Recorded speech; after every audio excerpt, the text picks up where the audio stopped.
صلوات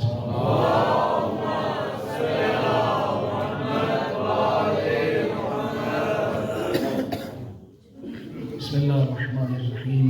اللهم عرفني نفسك فإنك إن لم تعرفني نفسك لم أعرف نبيك.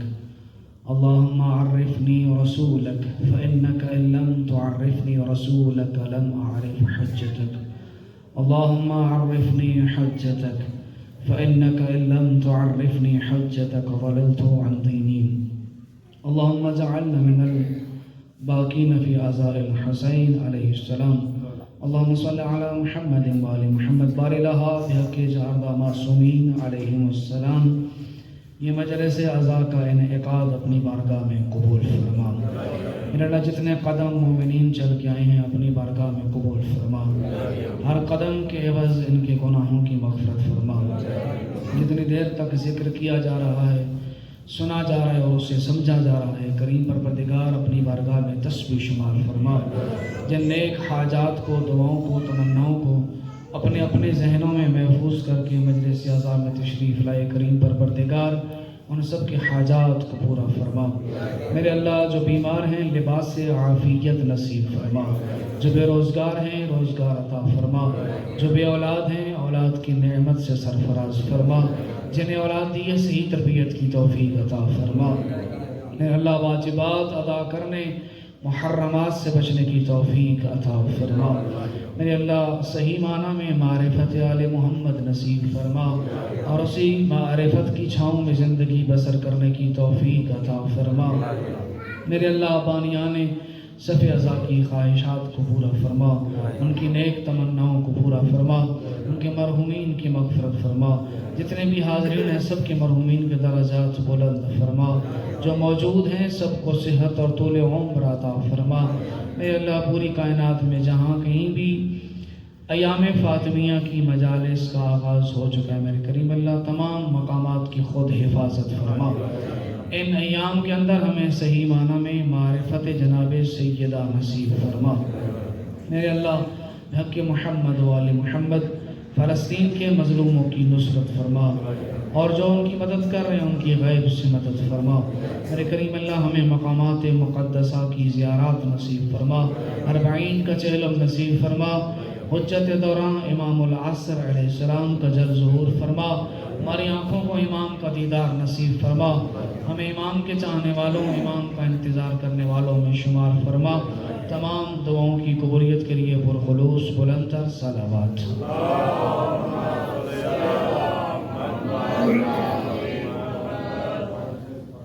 اعوذ باللہ من الشیطان الرجیم.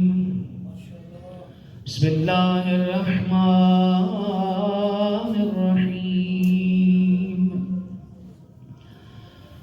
الحمدللہ رب العالمین. الصلاة والسلام علی سید الانبیاء والمرسلین وخاتم النبیین بالقاسم محمد.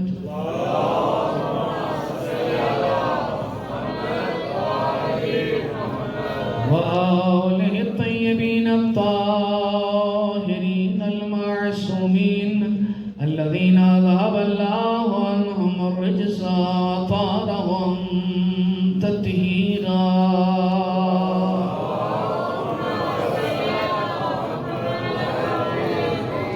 لعنت اللہ علی اعدائهم من اول یوم الى یوم الدین.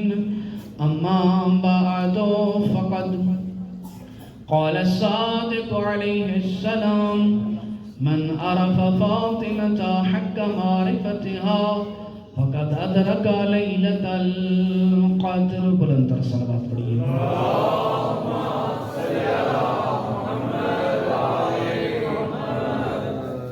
تمام محبان اہل بیت، پیروان ولایت امیر المومنین، عاشقان حسین ابن علی،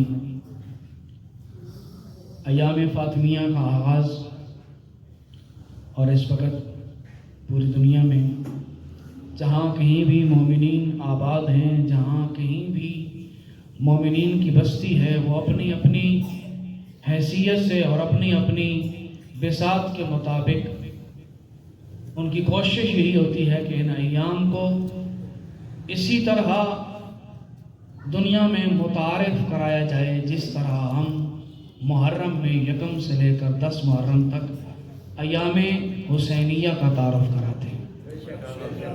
تو در حقیقت یہ ایام فاطمیہ اس ہستی کی معرفت کے لیے مجالس کے انعقاد کا ذریعہ ہیں کہ جس ہستی کی معرفت اسی طرح ہمارے اوپر اللہ نے واجب قرار دی ہے جس طرح خود اللہ کی معرفت ہمارے اوپر واجب ہے۔ اور آغاز میں ہی ایک بات کہتا چلوں کہ اللہ نے انسان کو عقل و شعور سے نوازا، ہر انسان کو اللہ نے عقل کی نعمت دی، اور اسی عقل کی نعمت کے بلبوتے پر آج انسان اس کائنات میں دن بدن ترقی سے ترقی کرتا جا رہا ہے۔ انسان دنیا سے چاند تک پہنچ گیا، اسی علم کے ذریعے سے، اسی عقل کے ذریعے سے انسان نے پوری کائنات کی چیزوں پر تسخیر کرنا شروع کر دی۔ ہواؤں پر انسانوں کا قبضہ ہے، فضاؤں پر، سمندروں پر انسانوں کا قبضہ ہے، وہاں پر بھی وہ اپنی زندگی کی باقی ضروریات کے مطابق اپنی ایجادات کو سمندروں میں بھی گزار رہے ہیں۔ تو یہ ساری چیزیں عقل کی بنیاد پر ہیں، لیکن یہاں ٹھہر کر ایک بات کہنا چاہوں گا کہ اللہ نے جتنی بھی عقل دی ہے اس عقل میں اتنی طاقت نہیں ہے کہ جس اللہ نے طاقت دی ہے اس کی حقیقت کی انتہا تک پہنچ سکے۔ اور یہ بات میں نہیں کہہ رہا، نہج البلاغہ میں مولا کائنات نے ایک خطبے کے اندر مولا نے ارشاد فرمایا، 49 خطبہ ہے، امام نے فرمایا لم یطلع العقول علی کنہ معرفتہ، کہ اللہ نے انسانی عقل کو اپنی معرفت کی انتہا تک پہنچنے کی طاقت ہی عطا نہیں کی۔ اللہ نے انسانی عقل کو اتنی طاقت نہیں دی کہ اللہ کی معرفت کی انتہا تک پہنچ سکے۔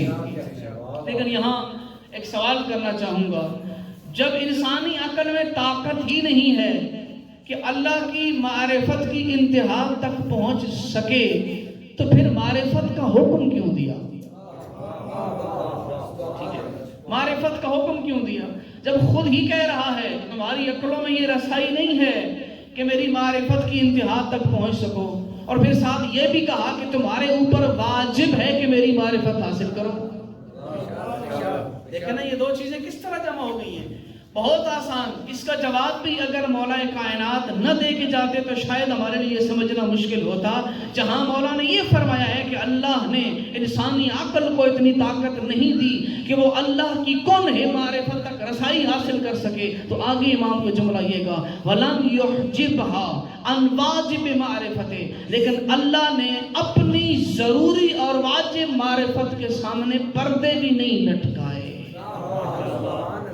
جتنی انسان کو معرفت ہونی چاہیے، جتنی ایک بشر کے اندر صلاحیت ہے کہ وہ اسے پہچان سکتا ہے، اتنی معرفت کا دروازہ اللہ نے کھول دیا ہے۔ اتنی معرفت کے دروازے کھولے ہیں، اسی لیے ساتھ یہ بھی بتایا کہ تمہاری عقلیں میری معرفت کی انتہا کو درک نہیں کر سکتی، اور ساتھ مولا نے یہ بھی بتا دیا کہ جتنی معرفت ضروری ہے اتنی معرفت کے آگے پردہ بھی نہیں لٹکایا۔ اس کا مطلب ہے سب سے پہلی وہ ذات ہے جس نے انسان کو عقل کی نعمت سے نوازا ہے، اور اس کی بھی انتہا تک انسان نہیں پہنچ سکتا۔ لیکن آج کی مجلس میں ایک اور بھی دعوت فکر دے رہا ہوں، اللہ نے اپنی معرفت کے لیے اور اپنے بندوں تک اپنا پیغام پہنچانے کے لیے جن ہستیوں کا انتخاب کیا وہ بھی اسی منزلت پر فائز ہیں۔ دیکھیں میں اپنی طرف سے کہوں تو مجرم بنتا ہوں، اپنی طرف سے کہوں، لیکن اگر نہج البلاغہ میں خطبہ نمبر 3 میں مولا کائنات خود اس حقیقت کو بیان کریں تو کسی مومن کو اعتراض اس بات پہ نہیں ہونا چاہیے۔ اس کا مطلب ہے پہلی ہستی کہ جس کی معرفت کی انتہا تک انسانی عقل کی رسائی نہیں، وہ خود ذات پروردگار ہے۔ تو جو ہے آپ تو خود ذات پروردگار ہے، اور اس کے بعد دوسرے نمبر پر اللہ کی بھیجی ہوئی مقدس ہستیاں ہیں اور ان کے نمائندے ہیں، وہ انبیاء ہیں، رسول ہیں اور ائمہ ہیں، اور انہی میں سے ایک ہستی مولا کائنات علی ابن ابی طالب ہیں۔ نہج البلاغہ کے خطبہ نمبر 3 میں ارشاد فرمایا کہ یاد رکھو ینحدر عنی السیل ولا یرقى الی الطیر، کہ یاد رکھو میں علی وہ بلندی ہوں کہ جہاں سے علم کے سیلاب نیچے اترتے ہیں، اور تمہاری فکر کا پرندہ مجھ علی تک پر مار ہی نہیں سکتا۔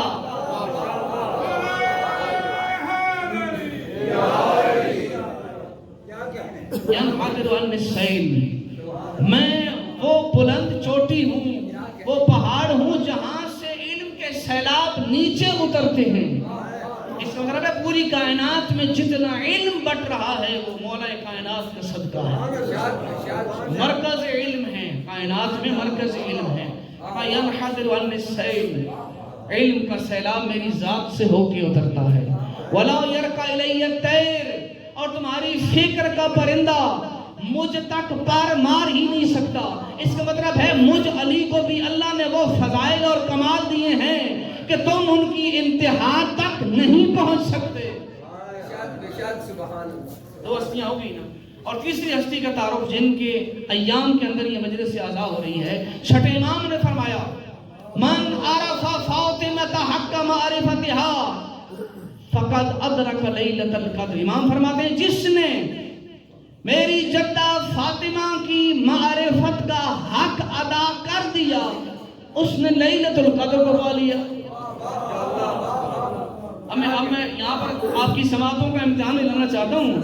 امام نے کہا کہ جس نے معرفت کا حق ادا کر دیا، جس نے بھی کر لیا، اس نے لیلۃ القدر کو پا لیا۔ تو سوال بنتا ہے مولا لیلۃ القدر تو وہ رات ہے جس کے بارے میں قرآن کہتا ہے وما ادراک ما لیلۃ القدر، اور تمہیں ادراک ہی کیا کہ لیلۃ القدر کیا ہے؟ اللہ قرآن میں وما ادراک کہتا ہی اسی چیز کے بارے میں ہے کہ جس کی انتہا تک انسان کی عقل نہ پہنچ سکتی ہو۔ کیا فرمایا؟ جس نے میری جدہ فاطمہ کی معرفت کا حق ادا کر دیا فقد ادرک لیلۃ القدر، اس نے لیلۃ القدر کو پا لیا۔ اس کا مطلب ہے جس طرح لیلۃ القدر کی حقیقتوں تک پہنچنا تمہاری عقلوں کی دسترس میں نہیں، اسی طرح رسول کی بیٹی زہرا کی عظمتوں کی انتہا تک پہنچنا تمہارے بس میں نہیں۔ اور آگے فرمایا کہ اللہ نے میری جدہ کا نام فاطمہ رکھا ہی اسی لیے ہے لأن الخلق فطموا عن معرفتها، کیونکہ مخلوق اس کی معرفت کو حاصل کرنے سے عاجز ہیں۔ اچھا ایک جملہ کہوں، ہے اتنا لطیف، سارے بندے نہیں پہنچ سکیں گے، لیکن جو پہنچ جائیں گے میں ان کو خود پہلے ہی داد دیتا ہوں۔ اگر آپ پہنچ گئے تو میں پہلے ہی داد دیتا ہوں۔ نہج البلاغہ میں مولا کے ایک کلام کے اندر ایک نکتہ ہے کہ انسان اللہ کی معرفت کی انتہا تک پہنچنے سے عاجز ہے، اور اسی عاجزی کے اظہار کو معرفت خدا کہتے ہیں۔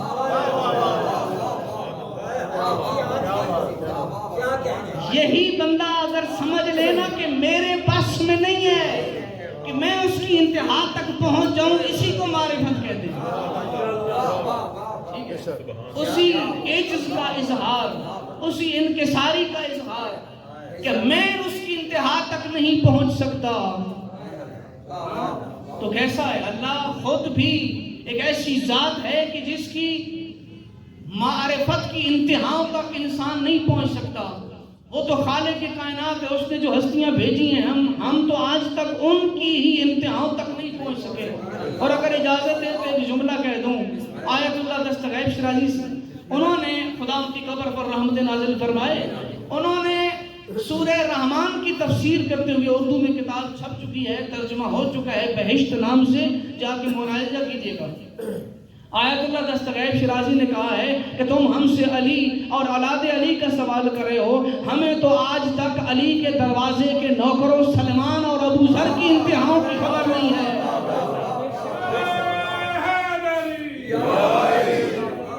انتہاؤں کی خبر نہیں ہے، ہم تو ان کے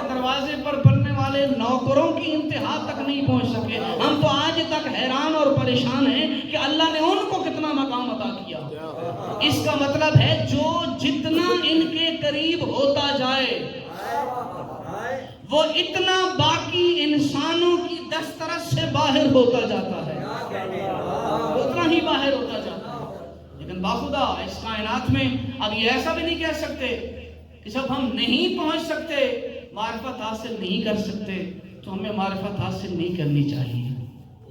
دیکھیں یہاں پر ایک سوال اٹھاتا ہوں، میں خود ہی سوال کر دیتا ہوں۔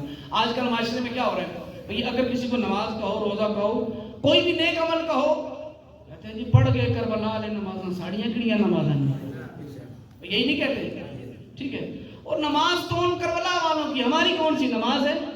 ہم تو علی نہیں بن سکتے، ہم حسن و حسین نہیں بن سکتے۔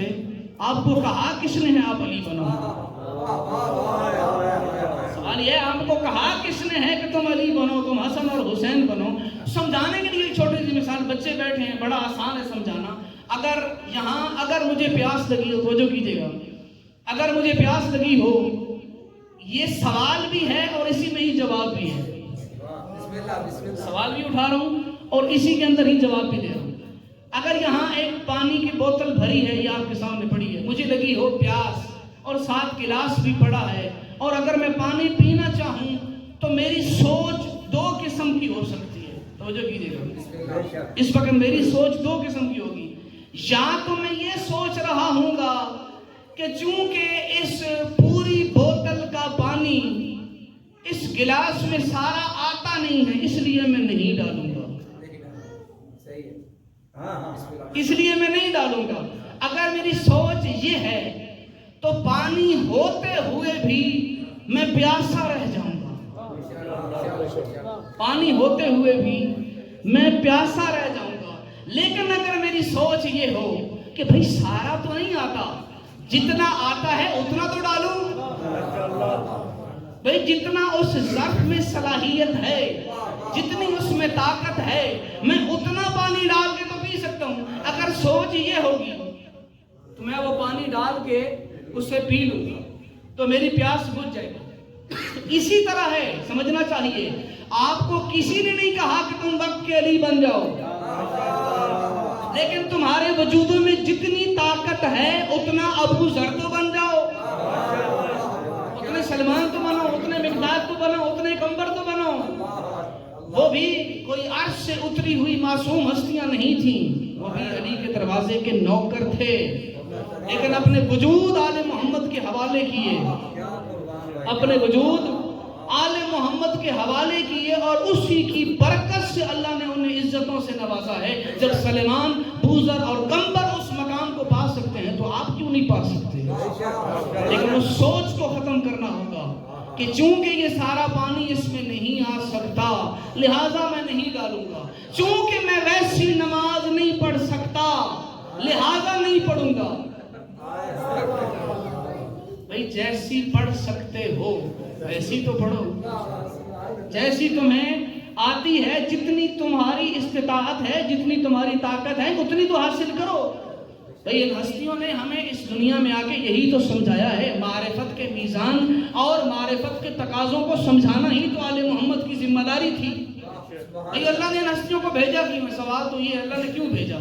بھئی بھیجا اسی لیے ہے کہ وہ اللہ ہے، وہ ہمارے پاس آ نہیں سکتا، کیونکہ آنے جانے والا اللہ ہوتا ہی نہیں۔ وہ اگر آ جائے تو اللہ نہیں رہتا نا، تو ہم بھی اس کے پاس جا نہیں سکتے، ہم مادی مخلوق ہیں، ٹھیک ہے؟ تو اللہ نے ہم تک اپنی بات پہنچانے کے لیے درمیان میں کچھ وسیلے بنائے ہیں جو نہ ہو بہو ہم جیسے ہیں نہ اس جیسے ہیں، بظاہر میں ظاہری وجود میں ہم جیسے بشر ہیں، اور روحانیت اور اس اندر کی طاقت کے لحاظ سے اللہ کے بھیجے ہوئے نمائندے ہیں۔ اس کا مطلب ہے وہ اپنے نورانی جنبے کے ذریعے اللہ سے لیتے ہیں اور اس ظاہری بدن کے ذریعے ہم جیسوں کو دیتے ہیں، ٹھیک ہے؟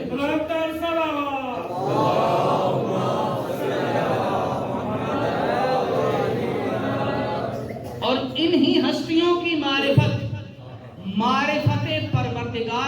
پیمانہ ہے. توجہ کیجیے گا, انہی کی معرفت, اس جملے پہ توجہ کیجیے گا, اس کے بعد گفتگو اسی پہ چلے گی میری. ان ہستیوں کی ہی معرفت خدا کا پیمانہ ہے. جو جتنا 14 کا عارف ہے اتنا ہی اللہ کا عارف ہے. اچھا یہ میں اپنی طرف سے نہیں کہہ رہا, 8ویں امام کی خدمت میں بندہ آیا تھا کر کہتا ہے کہ مولا میں آپ کی جد کی زیارت کے لیے کربلا جانا چاہتا ہوں, مجھے تعلیم دیجئے میں مولا کی خدمت میں جا کے زیارت کیسے پڑھوں. امام نے تعلیم دی. امام نے کہا کہ تم جب حرم میں جاؤ, میرے جد کی روزے پر جاؤ, ان کی قبر کے سامنے کھڑے ہو تو جا کر اس انداز میں زیارت پڑھنا. اور جو زیارت کا انداز تھا اس میں ایک جملہ تھا. امام نے فرمایا وہاں کھڑے ہو کے ان کی عظمت کا اعتراف کرنا جن کی قبر کے سامنے کھڑے ہو. جب حسین کی قبر سامنے ہو, مولا کی قبر سامنے ہو, تو اس وقت تمہاری زبان پہ یہ جملے ہونا چاہیے, من عرفہم فقد عرف اللہ ومن جاہلہم فقد جاہل اللہ, کہ تم 14 کی عظمتوں کے لیے اتنا ہی کافی ہے, جو تمہیں جانتا ہے وہ اللہ کو جانتا ہے, اور جو تم سے جاہل ہے وہ اللہ سے بھی جاہل ہے.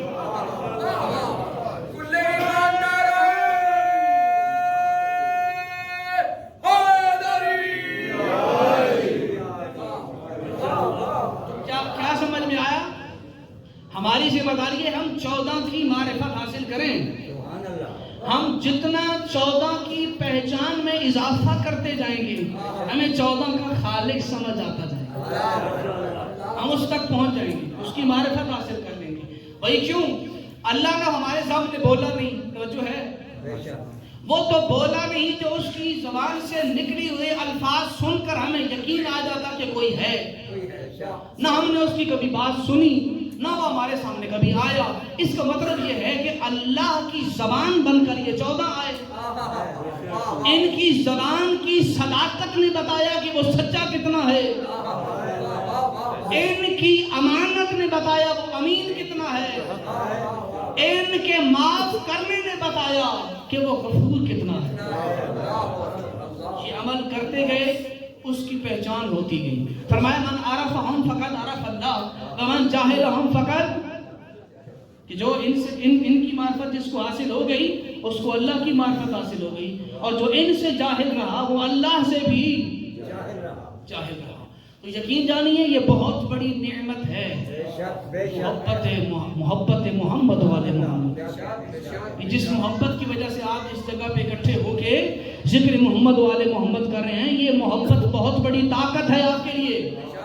کائنات کی جتنی نعمتیں ہیں انہیں اکٹھا کر لو نا, ان ساری نعمتوں کی سردار ہے ولایت محمد والے محمد. ان کی محبت, ان کی معرفت, ان سے عقیدت, یہ تمام نعمتوں کی سردار نظر آئے گی. اور کیا عظیم جملے ہیں اگر اس پر توجہ کریں کہ بی بی نے خطبے کے اندر جو پہلا جملہ کہا ہے خطبہ فتح کے اندر. خطبہ فتح کو بھی کوشش کیجئے گا ترجمے کے ساتھ ایک دفعہ پڑھیں. میں اکثر اپنی مجالس میں کہتا ہوں کہ یہ خطبہ فتح فقط خطبہ نہیں تھا, 23 سال کے بابا کی محنتوں کا نچوڑ تھا. بی بی نے پورے اسلام کو جو 23 سال میں بابا نے سکھایا تھا ایک خطبے میں بند کر کے دے دیا. اسی میں توحید بھی ملے گی, اسی میں رسالت ملے گی, نبوت ملے گی, قرآن پر ایمان ملے گا, اسی میں تمہیں احکام نماز روزے اور ان کے واجب ہونے کو فلسفہ بھی ملے گا. اس کا مطلب کیا ہے کہ یہ خلاصہ ہے پورے اسلام کا. اور جب خطبہ شروع کیا تو بی بی نے کہا الحمدللہ علی ما انعم, حمد ہے, تمام تر حمد ہے اس خالق کے لیے کہ جس نے ہمیں نعمتیں عطا کی, جس نے ہمیں نعمتیں عطا کی.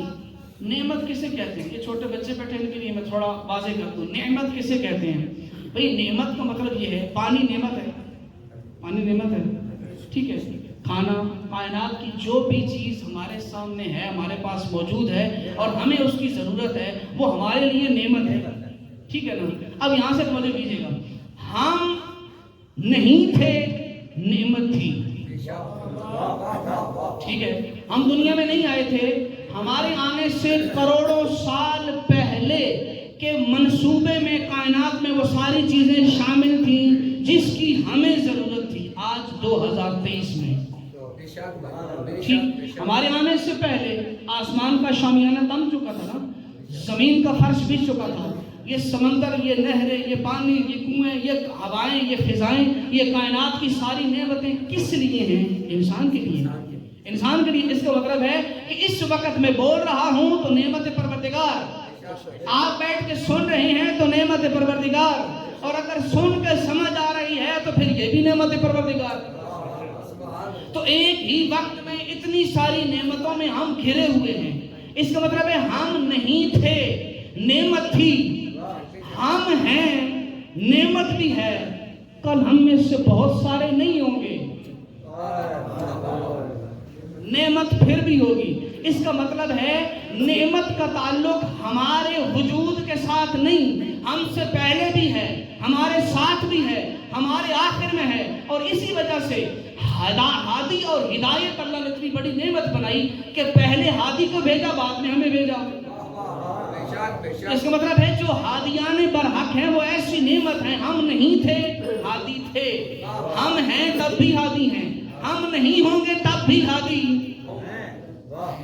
اچھا ایک پہچان۔ دوسری پہچان یہ ہے، جب آپ کو پیاس لگتی ہے تو آپ پانی کے پاس جاتے ہیں یا پانی چل کے آپ کے پاس آتا ہے؟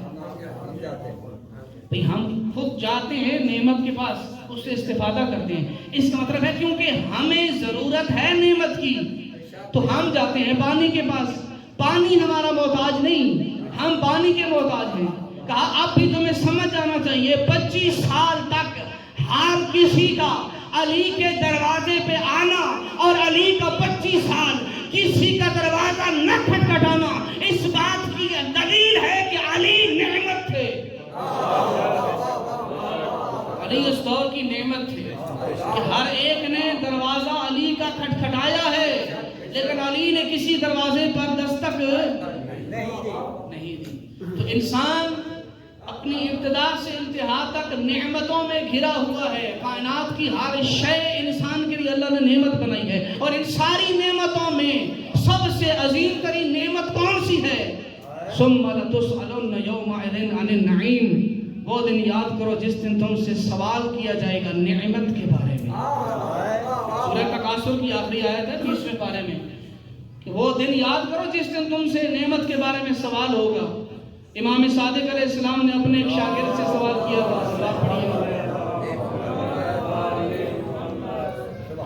اپنے ایک شاگرد سے سوال کیا تھا۔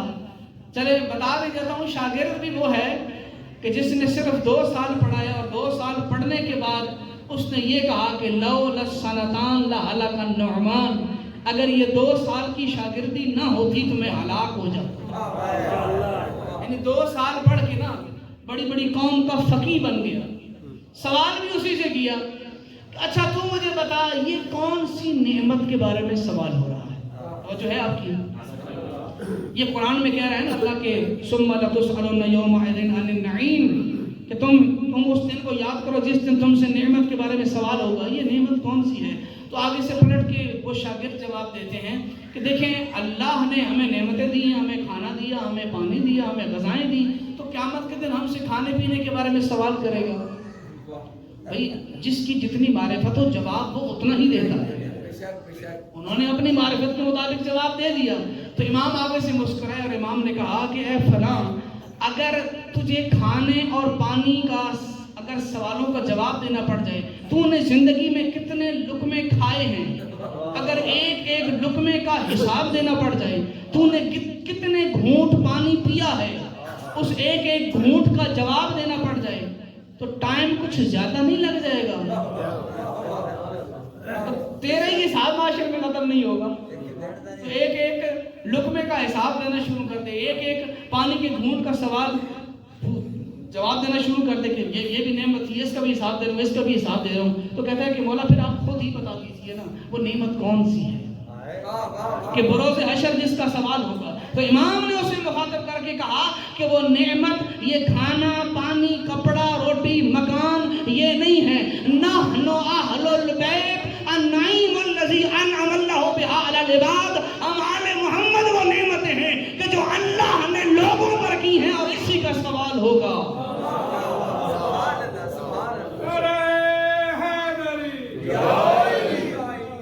اسی کا سوال ہوگا، نعمت محمد و آل محمد کا سوال ہوگا۔ قیامت کے دن تم سے روٹیوں نہیں مانگا جائے گا، پانی کا حساب نہیں مانگا جائے گا۔ اتنا ہی بندہ سمجھ لے، اگر کوئی دوست، کوئی عزیز، کوئی رشتہ دار کہیں روڈ پہ، سڑک پہ کہیں مل گیا یا آپ کے گھر آ گیا، آپ نے اس کی دعوت کر دی یا اس کو ایک کپ چائے پلا دی، اگر ہفتے کے بعد ملاقات ہوئی اور آپ کو نہ پہچان رہا ہو تو آپ کہیں تجھے یاد نہیں ہے میں وہی تھا نا جس نے تجھے ایک کپ چائے پلائی تھی؟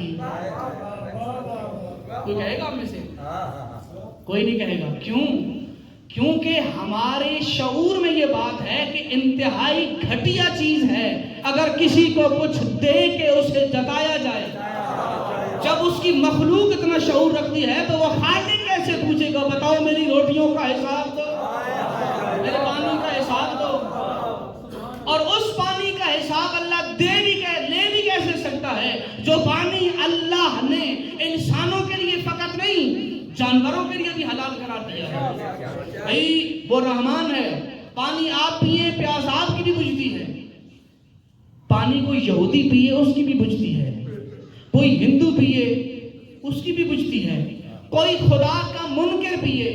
کبھی پانی نے انکار کیا ہے کہ میں تیری پیاس نہیں بجھاؤں گا؟ اچھا درخت چھاؤں دیتا ہے، ہم مسلمان بیٹھے ہیں کیونکہ ہم لا الہ الا اللہ محمد رسول اللہ پڑھتے ہیں، علی ولی اللہ پڑھتے ہیں، لہذا چھاؤں میں بیٹھیں گے تو ہمیں چھاؤں ملے گی، اور کوئی کافر بیٹھے گا تو چھاؤں نہیں ملے گی۔ نہیں، اتنی ہی ٹھنڈک وہ سب کو دیتا ہے۔ کیوں؟ اس کائنات میں وہ رحمان ہے، اس نے مذہب دیکھ کے نعمت نہیں دی، اس نے مذہب دیکھ کے نعمتیں نہیں دی، اس نے تمہارے عقیدے دیکھ کے نعمتیں نہیں دی کہ سوال کرے۔ بات بھولنا نہیں آپ نے، میں جہاں سے شروع ہوا تھا۔ کیوں؟ حدیث قدسی میں ہے کہ خداوند متعال نے خود فرمایا ہے کہ خلقت الاشیاء لاجلک، میرے بندے میں نے کائنات کی ہر شے تیرے لیے بنائی ہے، وخلقتک لاجلی، اور پوری کائنات میں فقط تو ہے جسے میں نے اپنے لیے بنایا ہے۔ کائنات کی ہر شے، الاشیاء، جو بھی کائنات میں ہے، اللہ فرماتا ہے میں نے تیرے لیے بنائی ہے، اور فرمایا وخلقتک لاجلی، اپنی قیمت کا اندازہ لگا، اپنی مقام اور منزلت کا اندازہ لگا، تیرا مقام کیا ہے میرے نزدیک؟ فرمایا کائنات کی ہر شے تیرے لیے، اور ایک فقط تو ہے جسے میں نے اپنے لیے بنایا ہے۔ لیکن نعمتوں کی فراوانی میں کہیں بھول نہ جانا اپنے خدا کو، بھول نہ جانا کہ میں کافر ہوں، میں مشرک ہوں، میں یہودی ہوں، میں عیسائی ہوں، تو مجھے نعمتوں کے انبار مل رہے ہیں، بھول نہ جانا۔ وَحَبْتَكَ دنیا بالِاحسان، دنیا تجھے دی ہے تجھ پر احسان کرتے ہوئے، وَوَهَبْتُكَ الْآخِرَةَ بِالْإِيمَانِ، آخرت اس وقت دوں گا جب ایمان کی حالت میں آخرت ملے گی ایمان کے بدلے میں۔ یہ دنیا میں ہے سب کے لیے اللہ نے حلال قرار دی ہے، کھاؤ پیو موج کرو، تو جو چیز اللہ نے نان مسلمز کے لیے بھی جائز قرار دی، کھاؤ پیو، اس کا سوال کرے گا اللہ؟ سوال یہ کرے گا کہ میں نے تمہاری ہدایت کے لیے جن ہستیوں کو بھیجا تھا ان کی معرفت حاصل کی یا نہیں کی؟ اور اگر اس کی معرفت تھی تو اس کا شکر بھی بجا لائے یا نہیں؟ اب مسئلہ کشمیر یہ بھی ہے ہمارا کہ شکر کا لفظ بھی والا ہو شکر علی ما الہم، بی بی نے فرمایا خطبے کی دوسری لائن میں کہ شکر ہے اس ذات کے لیے جس نے ہمیں یہ توفیق عطا فرمائی کہ اچھائی اور برائی میں ہم تمیز کرتے ہیں۔ یہ بھی نعمت پروردگار ہے، شعور ہے خدا نے دیا انسان کو جس سے اچھی اور بری چیزوں میں انسان فرق کر لیتا ہے۔ تو فرمایا والا ہو شکر ہے اس پروردگار کے لیے کہ جس نے ہمیں اچھائی اور برائی کی تمیز دی ہے۔ تو یہاں پر ٹھہر کے سوچنا چاہیے شکر کہتے کسے ہیں؟ اچھا ہمارے ہاں مشہور کیا ہے شکر کا مطلب کیا ہے؟ شکر کیا ہے؟ روٹی کھا کے نا پانی شانی پی کے ڈکار مار کے شکر ہے تیرا رب ہے، شکرن للہ، یا اللہ تیرا شکر ہے، الحمدللہ رب، یہی نہیں، بس اتنا کہہ دیا شکر ادا ہو گیا۔ یہ بھی کرنا چاہیے، اس سے انکار نہیں ہے۔ یہ جو شکر قولی ہے، زبان سے شکر ادا کرنا شکر قولی کہلاتا ہے، اس کا بھی حکم ہے کہ جب کھانا کھاؤ تو شکر پروردگار بجا لو، لیکن شکر عملی کا انجام دینا ہے۔ شکر عملی کیا ہے؟ شکر عملی آسان ہے، شکر قولی زبان سے کہہ دو تیرا شکریہ، شکر عملی یہ ہے اللہ نے جو نعمت جس کام کے لیے دی ہے اسی میں استعمال کرو، اس کا مطلب ہوگا تیرا شکریہ۔ یعنی اللہ نے آنکھیں دی ہیں حلال چیزیں دیکھنے کے لیے، حلال چیز چیزیں دیکھ کے اس کا شکریہ ادا کرو. زبان دی ہے اللہ نے سچ بولنے کے لیے, سچ بول کے اس کا شکریہ ادا کرو. تم زبان سے شکرن للہ نہ بھی کہو, زبان شکر اس طرح کرتی ہے, سچ بولتی جائے گی, شکر لکھا جائے گا. انسان کے وجود میں جتنی نعمتیں اللہ نے دی ہیں ان کا صحیح استعمال شکر کہلاتا ہے. وَلَهُ الشُّكْرُ عَلَى مَا أَلْهَمَ, شکر ہے اس ذات پروردگار کا کہ جس نے ہمیں الہام کیا ہے اچھائی اور برائی میں فرق کرتے ہیں, اس نے ہمیں تمیز دی ہے. تو یہ ہستیاں ہمیں اس ذات کی معرفت کرانے کے لیے آئی تھیں, اس ذات کے دروازے تک, اس کی معرفت کے دروازے تک ہمیں پہنچانے کے لیے آئی تھیں. اور اسی لیے نہج البلاغہ میں ہے ہم عیش العلم و موت الجہل, یہ آل محمد علم کے لیے باعث حیات ہیں, جہالت کے لیے موت ہے.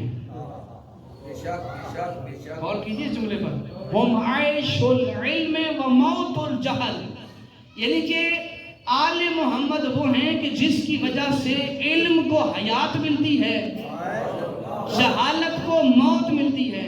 تو یہ کیسے ہو سکتا ہے؟ مانتا ہو آل محمد کو علم اور علماء سے محبت نہ ہو,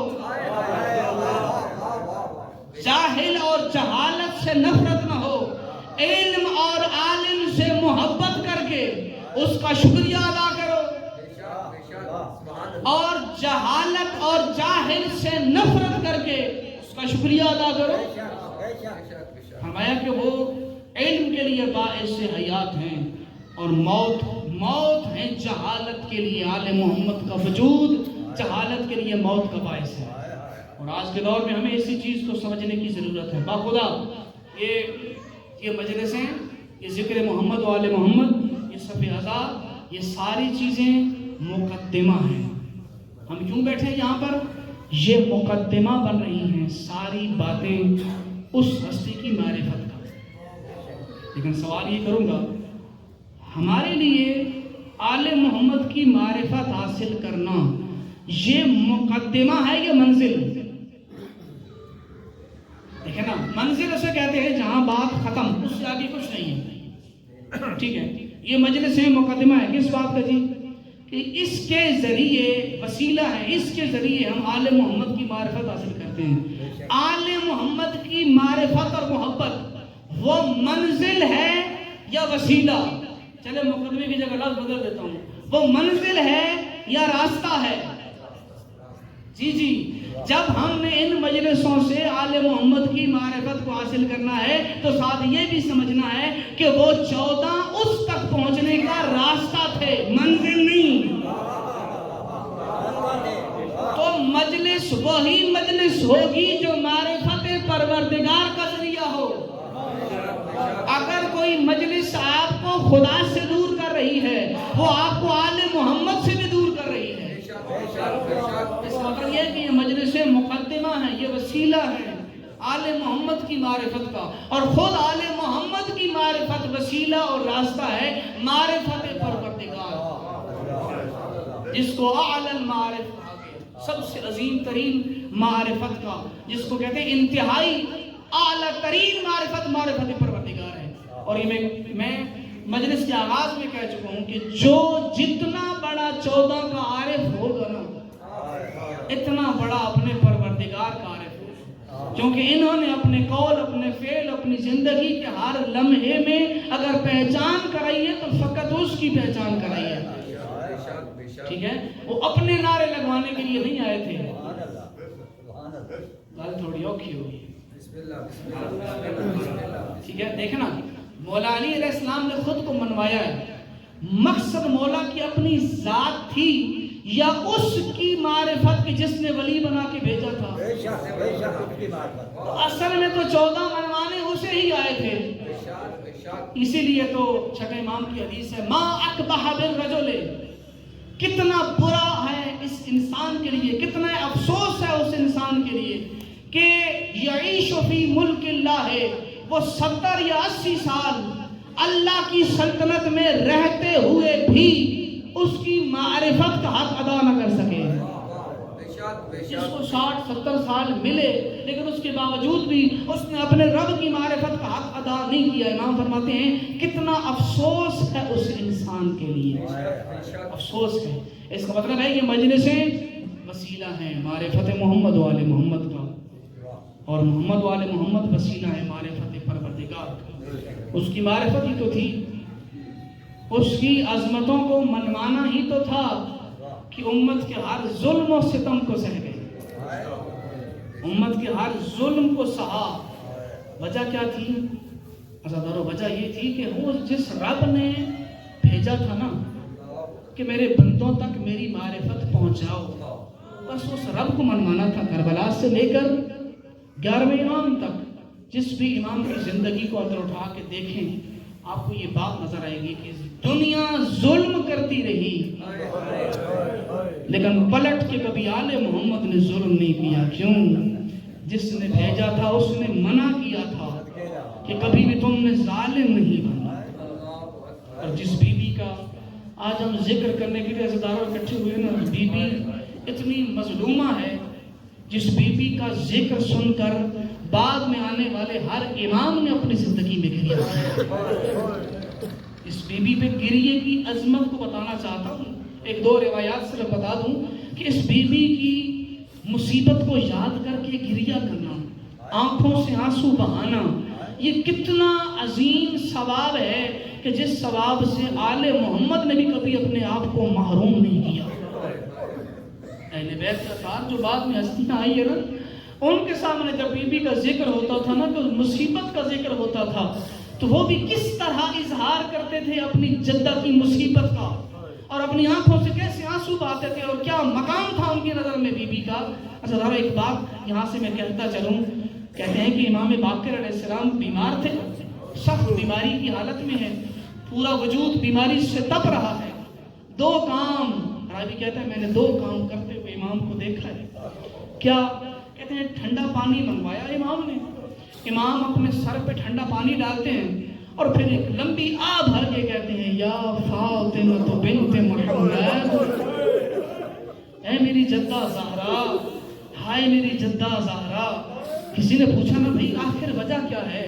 جب بیمار ہیں، سر پہ پانی ڈال رہے ہیں اور زبان پہ جناب سیدہ کا نام لے رہے ہیں، آخر وجہ کیا ہے؟ تو اس وقت صاحب بیت الاعظام نے لکھا اس کی وجہ یہ ہے جب کوئی بیمار ہوتا ہے نا تو جسم تپ جاتا ہے، اس کی تپش کو کم کرنے کے لیے امام پانی ڈالتے تھے نا. اور لیکن جب کوئی ظلم یاد آ جائے نا، کوئی مصیبت یاد آ جائے نا تو دل جلنے لگ پڑتا ہے. اس دل کی جلن کو کم کرنے کے لیے اور اس تکلیف کو کم کرنے کے لیے بار بار کہتے تھے ہائے زہرا، ہائے میری جدہ فاطمہ.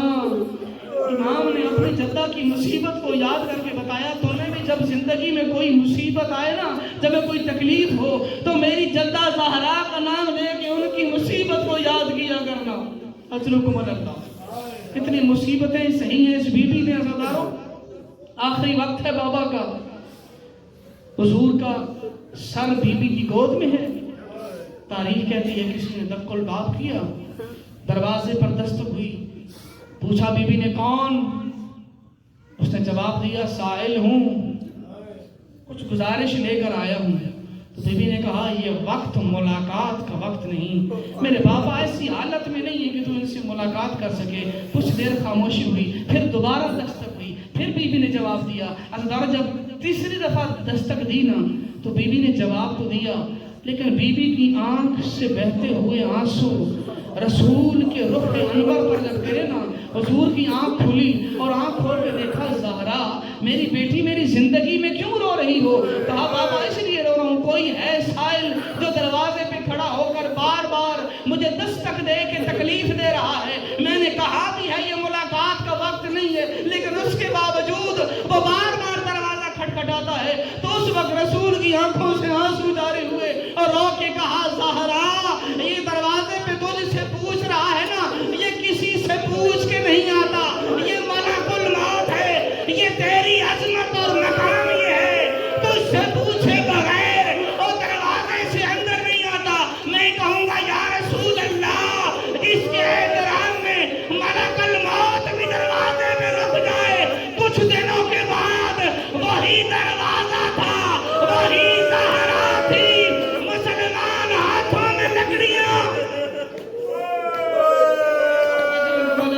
اجرکم اللہ اجرکم اللہ. اور مسلمان ہاتھوں میں لکڑیاں لے کے اور اسی دروازے پہ آ گئے اور آ کر کیا کہا. اور اس وقت یہ جملے ملتے ہیں تاریخ میں. وہ دروازے پہ آنے والا کہہ رہا تھا اگر گھر میں لوگوں کا ہجوم ختم نہ ہوا میں گھر والوں کو گھر والوں سمیت آگ. اللہ اکبر اللہ اکبر. میں گھر کو گھر والوں سمیت آگ لگا دوں گا. اجرکم اللہ. خدا تمہیں کسی مصیبت میں نہ رلائے کسی غم میں نہ رلائے. عزیزانو جب کسی نے بڑھ کے کہا نا او آواز لگانے والے اور اس میں تو زہرا بھی رہتی ہے. میں کہتا ہوں اس وقت بی بی کی چیخ نکل گئی ہوگی جب اس انسان نے کہا ہوتی ہے تو ہو. جب اس انسان نے کہا ہوتی ہے تو ہو. اللہ اکبر. بھول گئے احترام اس دروازے کا. بھول گئے مقام اس سارا کا. عزیزانو اس کے بعد کیا ہونا تھا جب اتنی بات کہی نا کہ ہوتی ہے تو ہو. اس کے بعد عزیزانو اس ظالم نے ایک آواز بلند کی. کچھ لکڑیوں کو اکٹھا کیا. اس دروازے کو آگ لگائی. عزیزانو فقط دروازے کو آگ نہیں لگائی. کہتے ہیں اسی جلتے ہوئے دروازے کو اس ظالم نے پاؤں سے دھکا دیا. جیسے ہی دھکا دیا وہ لکڑی کا جلتا ہوا